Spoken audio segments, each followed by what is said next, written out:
এটা আমাদের বনপাইল ঐতিহ্যবাহী অনেক পুরানো হাট, ঠিক আছে। হাটটা সপ্তাহে 2 দিন বসে, প্রতি বৃহস্পতিবার এবং সোমবার।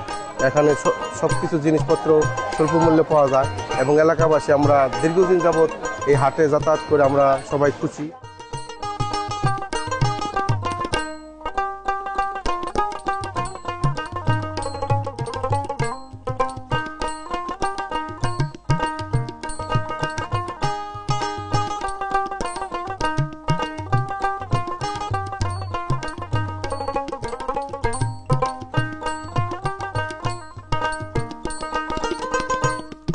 প্রবাসীর উদ্দেশ্য এতটুকু বলবো যে যারা যারা ভিডিওটা দেখতেছেন এবং আমাদের এই বনপাইল ঐতিহ্যবাহী হাটের এই ভিডিওটা শেয়ার করবেন, ঠিক আছে।